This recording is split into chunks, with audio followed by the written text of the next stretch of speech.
Hello friends, I am Narendra Verma.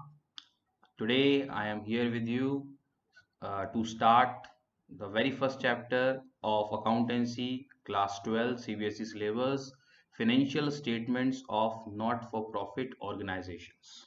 Right? So before we learn further about NPO or Not-for-Profit Organization, we need to recall some important terms. You can see on the screen we need to know the difference between these important terms and the meaning of these.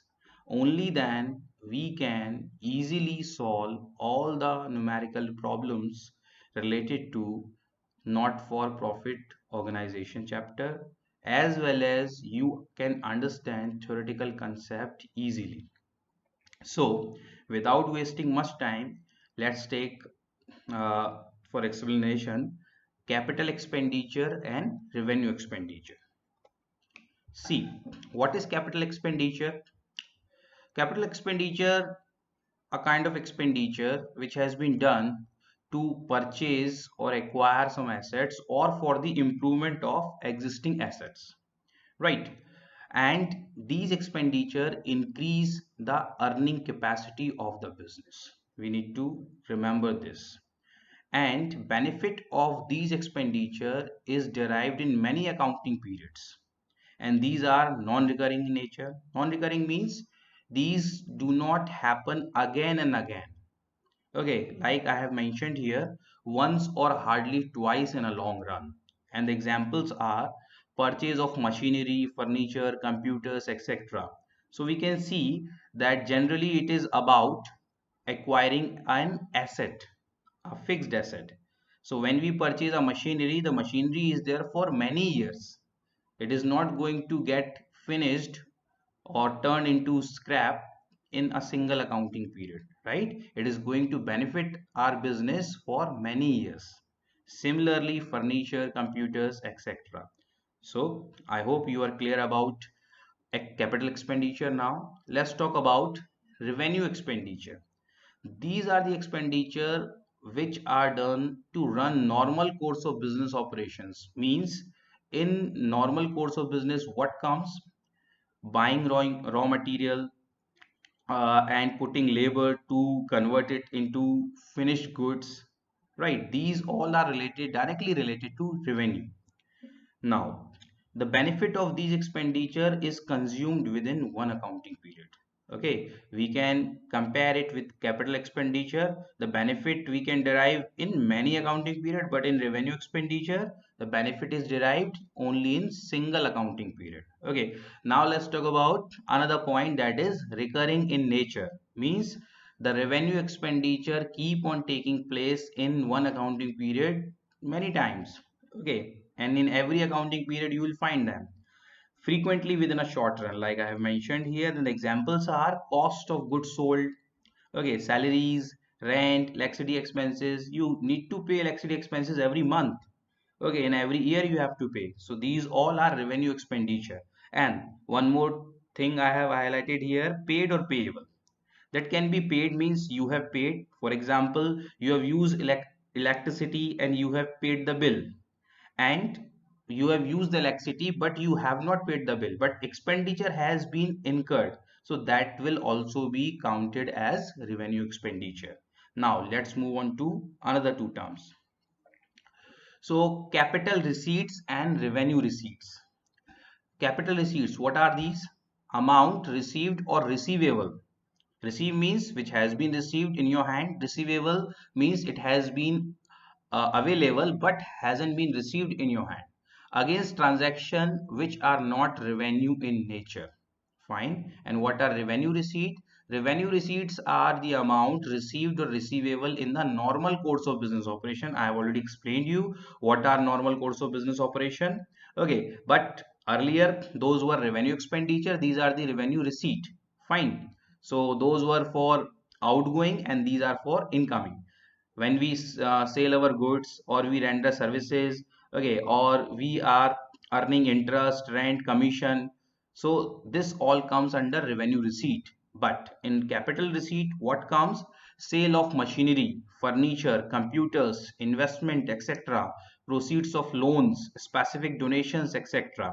Let me tell you what happens if we are selling our machinery. So that is not our normal course of business activity. Why? Because we are not dealing in selling machinery.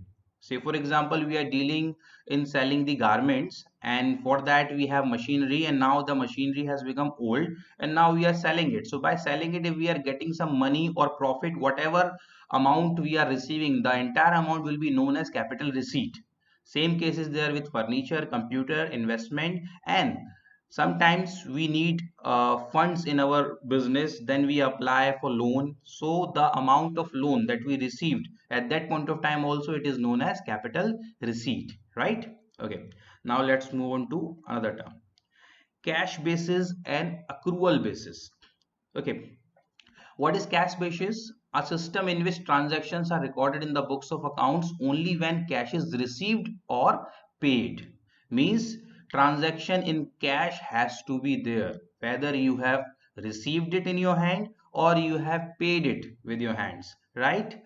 An entry is not recorded when payment or receipts are merely due. Like I told you the example of electricity bill.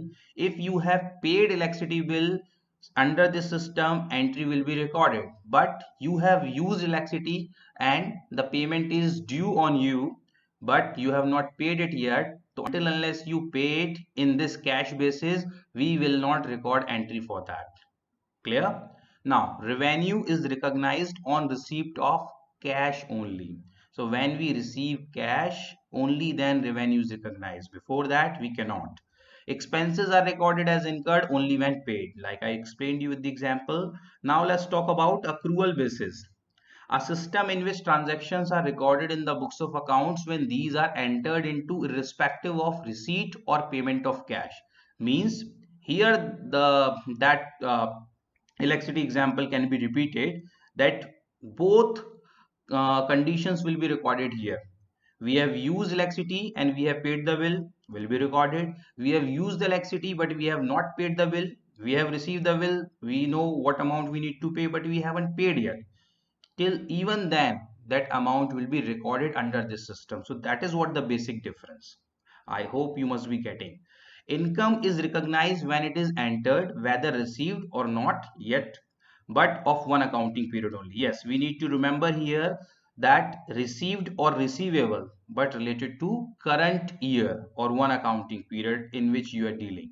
Same case is there with the expense. Expense is recorded when it is incurred, whether paid or not yet, but of one accounting period only, right? Now let's talk about outstanding expense and prepaid expense. So what are the outstanding expenses? An expense that has been incurred but has not been paid yet. Okay. Say for example, I have given the example here of the salary. We can discuss the same one, that for 12 months we have taken the services of our employee, but we have given them salary of 11 months, and 12th month salary could not be paid to them due to some reason that is due to them. So in that case, the salary of the 12th month will be known as outstanding salary. Okay. Now let's talk about prepaid expenses. Prepaid you already know, already paid in advance. Like, okay, an expense that has been paid in advance but benefit of it has not been availed yet. It will be availed in the following years. Like you get your prepaid mobile recharge. You pay before using the services, right? You have paid. Now when you use it, consume it, only then it will be utilized. Okay. So the same example I have repeated here. Salaries of 12 months have been paid, but services have been received only for 11 months. Means you have given 1 month salary in advance. So the 1 month salary that you have given in advance will be known as prepaid salaries. All right. Now let's move on to accrued income and unearned income. These unearned income are also known as income received in advance. Okay. So an income which has been earned during the accounting period but has not been received yet, it is also known as outstanding income. I have highlighted this because this is the important one and we will be needing it a lot. Let's understand it. Accrued income, like outstanding expenses, only a bit difference is there between them, that is expense and that is income. Means we have provided our services for 12 months, but we have received income only for 11 months. So 1 month we have provided services, but amount has not been received yet. So that amount will be known as an accrued income.